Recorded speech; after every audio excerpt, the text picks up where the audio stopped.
Jadi ada sholat yang bermakna umum, yaitu doa. Jadi doa itu disebut dengan sholat. Karena itu dalam fiqih, as-sholatu hiya doa. Sholat itu secara bahasa disebut dengan doa.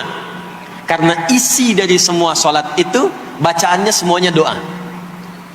Tapi kalau ada sholat yang dimaksudkan ibadah yang kita tunaikan, dimulai dengan takbir, berniat kita, ditutup dengan salam, maka sholat yang dimaksudkan ini, itu seringkali di Quran kalimatnya dibuka dengan derivasi kata aqama yuqimu. Kalimat sholat pertama di Quran Al-Baqarah ayat 3. Alladzina yu'minuna bil ghaibi wa yuqimunas shalah. Al-Baqarah ayat ke-43. Wa aqimus shalah wa atuz zakah. Selalu menggunakan aqama, yuqimu, yuqimuna, aqimi, dan seterusnya. Termasuk di Quran surah ke-17 Al-Isra ayat 78. Aqimis salata, menggunakan kata aqim. Apa itu aqim? Aqama, yuqimu, yuqimuna, aqim, itu artinya menunaikan dengan sempurna, sesuai dengan ketentuan yang diberlakukan, tegak sempurna. Jadi ketika Allah meminta kita menunaikan sholat, sholat yang diinginkan itu kata Allah bukan sholat biasa saja, bukan sekedar bertakbir kemudian ditutup dengan salam. Ada ketentuannya, ada aturan-aturannya. Karena itu ketika Allah meminta kita menunaikan sholat, setelah menggunakan kata aqim, aqimu, yuqimuna, kalimat sholatnya menggunakan alif lam. Kalau Bapak Ibu cek silakan, rata-rata ada alif lamnya, ya, tidak berdiri sendiri. Alladzina yu'minuna bil ghaibi wa yuqimunas shalah, ada alif lamnya. Wa aqimus shalah wa atuz zakah wasta'inu bis sabri was shalah, ada alif lamnya. Nah, alif lam itu diantara fungsinya dalam bahasa Arab, ada yang berfungsi sebagai ta'rif.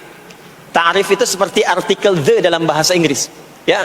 Car itu banyak di luar, mobil. There are so many cars outside, itu banyak sekali kendaraan di luar. Tapi kalau kita katakan the car, ya, yang ini bukan yang lain. As-shalah, kenapa menggunakan alif lam? Memberikan kesan yang diinginkan itu salat yang sesuai aturannya, salat yang sesuai dengan ketentuannya. Karena itu di era Nabi SAW, boleh dicatat nanti hadisnya riwayat Muslim, nomor hadis 397, yang meriwayatkan nanti sahabat Abu Hurairah radhiyallahu taala anhu. Pelaku yang mengalami ini namanya Khalad bin Rafi' Az-Zuraiqi. Dikisahkan datang seorang sahabat, ya, Nabi sallallahu alaihi wasallam, kemudian dakhala ila al-Masjid Nabawi, kemudian masuk ke Masjid Nabi, fa shala bi jambin Nabi sallallahu alaihi wasallam. Maka ia salat di samping Nabi sallallahu alaihi wasallam, wan nabiyyu fi nahiyatin ukhra min al-masjid. Sedangkan Nabi di sisi yang lain di masjid itu.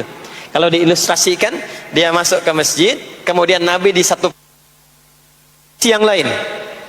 Kemudian dia salat. Kemudian ketika dia selesai, falamma sallama yaminan wa syamala, thumma ata an-nabiyya sallallahu alaihi wasallam. Ketika dia salam ke kanan dan ke kiri, lalu mendatangi Nabi sallallahu alaihi wasallam. Faqala, dia berkata, "Assalamu alayka ya Rasulullah."